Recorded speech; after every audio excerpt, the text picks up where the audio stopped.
поне в нашия архив на района не можех да намеря нито разрешение за строителство, нито разрешение за ползване, както е било известно по-рано, този документ F-16. Така че, като ми остане време, ще потърся и в дирекция архитектура и градоустройство. Да не се окаже в един момент, че този паметник е също толкова незаконен, колкото и надстройките в Несебър. А като споменахте, че той не е стабилен чисто технически и предстоят дебати по това, има ли възможност да се стигне до там, той да тръгне да се укрепява, вместо да се демонтира, каквото е явно решението на софиянци, откакто вие казахте Вили 93-та година. Да. Значи да тръгнем да го укрепваме, вместо да го... Аз не съм казала, че ще тръгнем. Но каза, че предстоят дебати. Това е един аргумент, конструктивна експертиза. И това е още един аргумент той да бъде демонтиран. Защото най-вероятно укрепването ще струва много повече, отколкото демонтирането. Струва ми се, че има много подходящо място за този паметник. Кремиковци. Розата на Българо-съветската дружба, който на времето, ако не се лъжа, се казваше Ленин, Брежнев. Или нещо. В разговора беше Димитър Петров, социолога. Темата за изграждане на един музей на най-близкото ни минало, което всички свързваме с тоталитар социализма, е нещо, за което сме говорили, останали сме си само с приказките. Аз мятам, че един такъв музей е необходим, защото него го има вече в някои постсоциалистически държави. Но младите хора, които минават покрай паметникът, завършили социология и следващия в университета филология, вие влизате в Алма Матер. Добър ден и от мен на слушателите на радио Христо Ботев. Госпожа Маринова вече спомена за изкривяването на представите за демокрация в България, но ние трябва да обърнем внимание първо откъде започва или от кога започва това изкривяване на представите и за демокрация, и изкривяването на историята, и въобще изкривяването в нашето национално развитие изобщо. Аз бих искал да обърна внимание на това, че на 5 септември 1944 година, когато Съветския съюз обявява война на царство България, в нашата страна има изграден и формиран политически елит. Държавни мъже с качества, с образователен ценз и най-важното с визия за бъдещето на страната. Докато Червената армия поставя начело на нашата страна едни индивиди, които нямат нищо общо с нормалните представи за държавни мъже. Сред тези, които узурпират властта благодарение на Червената армия, няма нито един представител на Оксфорд, Кембридж, Сорбоната или Хайделберг. И така, Тома Георгиев, преди да включим в разговора, наистина дължим това на тези, които не мислят по този начин.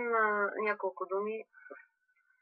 Аз ще ви кажа нещо в разговорите, които сме водили, в това, което прегледах, на едно много ми направи впечатление от доводите на тези защитници на онази отломка от социализма. Те говорят за история. Те говорят за унищожаване на историята. Говорят как трябва да се запази истината. Чисто исторически обърнете внимание, че паметника не представлява друга подмяна на истината. Надписа на паметник, който гласи, че Червената армия е освободителка, този паметник е паметник на армията освободителка. Обърнете внимание какво ни освобождава Червената армия. Тя ни освобождава, освобождава от собствената ни свобода, от легално избраното ни правителство, от царя ни, от вероятно при много хора от пълнежа на килерите им, когато се настаняват по домовете им. Сега още повече дори да приемат отнемането на нашата свобода като един вид някаква военна интервенция, това отново не става, защото няма нито едно проведено сражение на Червената армия на българска територия. Те нямат нито една жертва паднала в бой на българска територия, те си влизат най-безцеремонно, когато се настаняват по къщите на хората. Добре, искам да включим наистина в разговора тях след една музика време, в която ще ги наберем по телефона.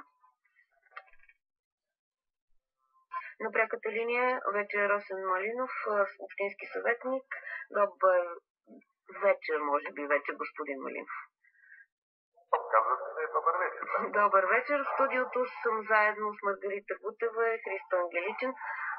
Обсъждаме възможностите, които предстоят да се случат с паметника на Съветската армия в центъра на столицата, след като беше инициирана гражданска подписка, гражданска инициатива за неговото демонтиране. Какво мислите първо за гражданската инициатива? Определено не става въпрос за гражданска инициатива, става въпрос за политическа на политическа партия. Коя е тя?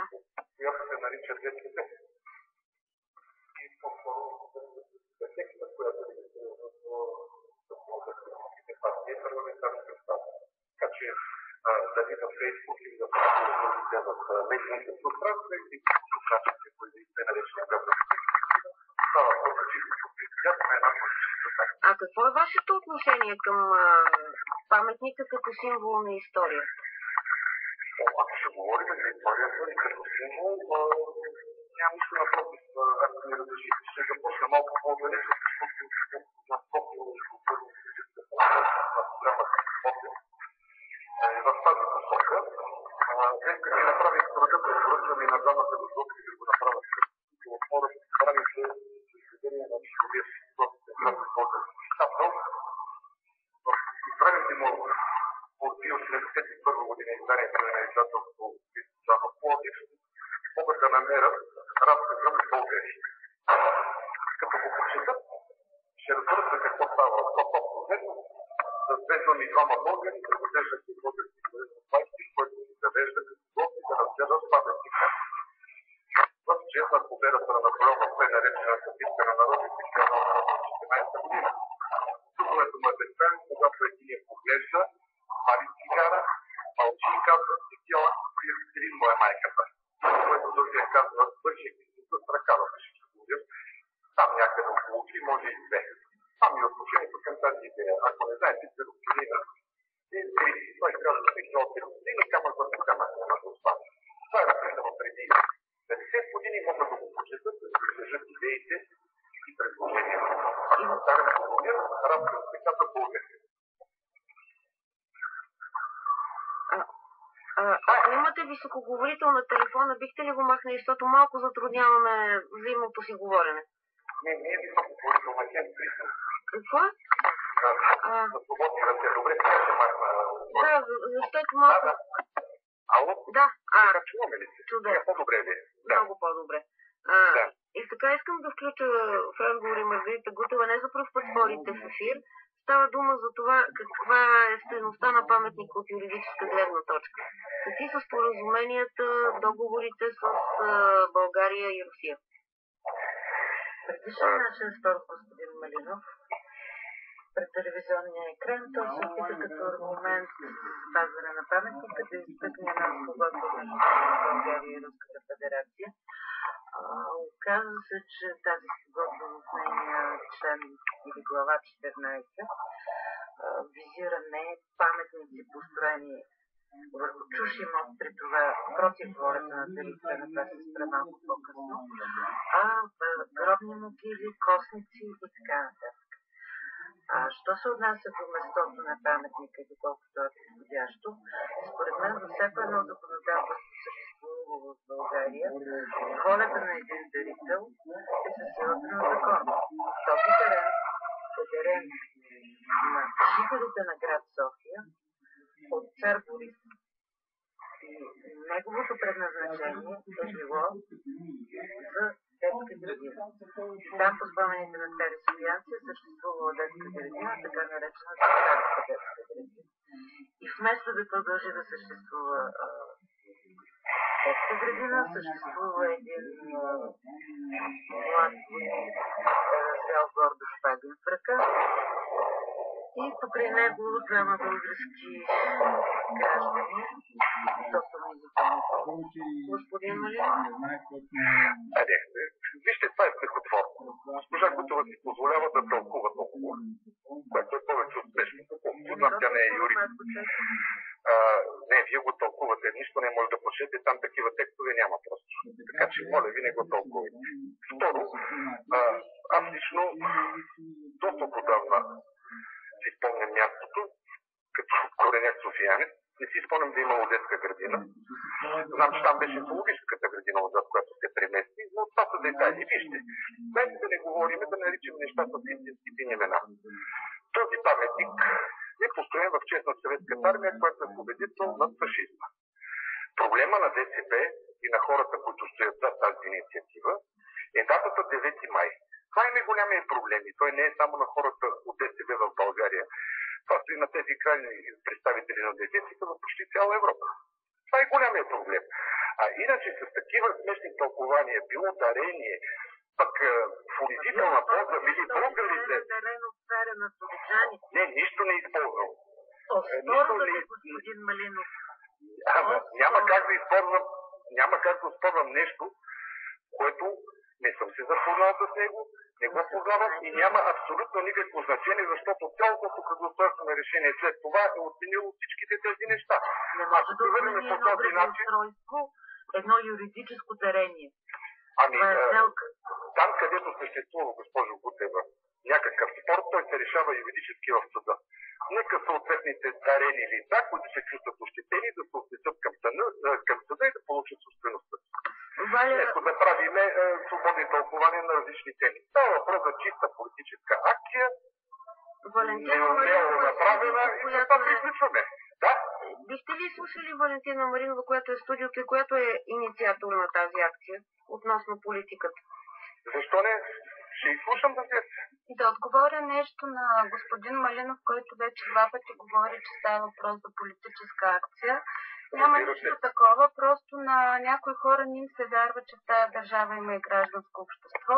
Аз не съм свързана с никаква политическа сила и освен това е факт, че в това студио има хора, които са граждани, 2 представители на столичната администрация.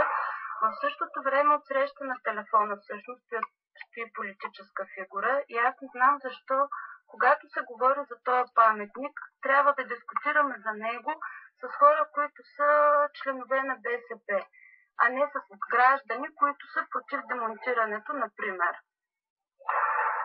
Веднага ще ви отговоря, защото и 2 представители, които казвате на точната администрация, те са такива в действителност. Имам избран районен кмет, каквато е госпожа Гуртева и назначен заместник кмет, какъвто е господин Ангеличин.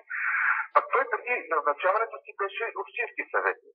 И 2 са излучени от политическа партия ДСБ и те в момента защитават тази позиция. Така че не е лошо да се огледате около вас и да кажете, че политическите партии нямат право на глас, а само гражданското общество, защото това, че евентуално, могат да ви... Срещу нас винаги се изправя номенклатурата на БСП в предишните диалози, така беше в другите предавания. Това казвам. Поканете някои граждани. Какво е точно номенклатурата на БСП? Бихте ли ми превели? Ами това са хората, които в момента са обвързани с тази партия. Значи хората, които членуват в БСП са номенклатура, така ли? Господин Малинов, аз не съм представител на никоя политическа сила, колкото и да не ви се вярва. Едва днес... Да, добре. Едва днес за първи път се запознавам с господин Ангеличен в това студио. Господин Малинов, да се намеси аз като водещ. Какви са вашите основания паметника да остане там? Какви са вашите основания, мотивация този паметник да остане точно на това място?